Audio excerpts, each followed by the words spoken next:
Hey everybody, Mike Miller with the Herald Times, joined by basketball columnist Jeremy Price, coming to you from Assembly Hall ahead of Wednesday's ACC Big Ten Challenge matchup 9:15 against North Carolina. You can catch the game on ESPN. We'll be here, and so will the 1981 team, Kyle Schwarber, and a whole list of other IU luminaries. Speaking of that 81 team, it'll be a reunion for what I believe is the full team, the living members of that team. That was a fascinating season in which Indiana started 7-5, had a disappointing trip out to Hawaii. Sound familiar? Didn't really find itself until about midway through the Big Ten season when Landon Turner really came on down the stretch for them.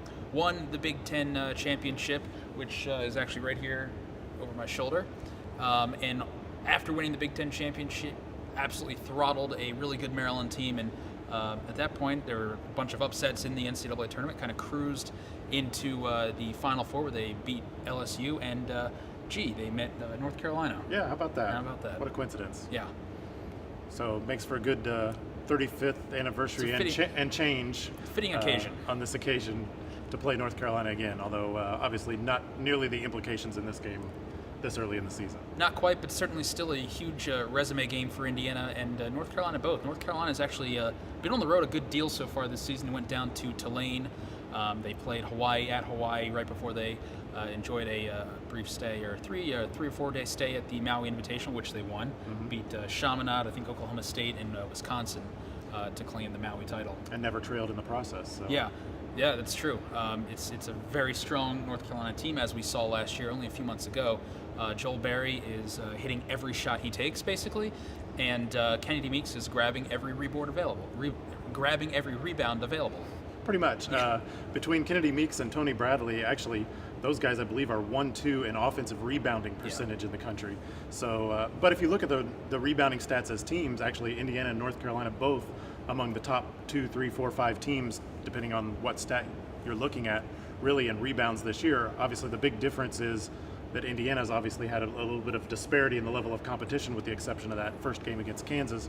North Carolina, maybe not the strongest competition outside of that Maui Invitational Championship game against Wisconsin, but a little more consistent, maybe mid-level type of competition. Sure. With Oklahoma State on the road at Hawaii, at Tulane, games like that. Long Beach State was one of their home games also. So hitting the boards is absolutely going to be huge for Indiana tomorrow. I think also turnovers. Turnovers is an issue that we saw lingering throughout last season already. It's been an issue at different points for Indiana, which has a astronomical turnover percentage right now. It's far above 20%, far above where they want it to be. Yeah, and one of the odd things is the loss to Fort Wayne actually was one of their better games when it came to turnovers. You know, it wasn't like the Liberty game of 26 turnovers or anything like that. So. But I think that it's a bigger factor against a team like North Carolina, because at the pace that North Carolina plays, if you make turnovers, they're going to quickly transition those into points. And so obviously that's something Indiana can't afford to do.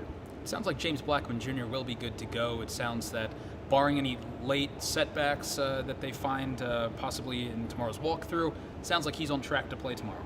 Yeah, it was always seemed like this was a relatively minor injury in the grand scheme of things. There'd been really no sitting anything out. Yeah, I mean, I guess he hasn't practiced recently, but he took part in pregame warm-ups the other day, took part in walkthrough yesterday apparently, continues to progress in rehab. So you got to figure if there's any chance he can play, he's going to go in a big game like this. And then if he needs to take some rest, you've got a few games coming up where he can afford to take some more rest. 9:15 tomorrow night.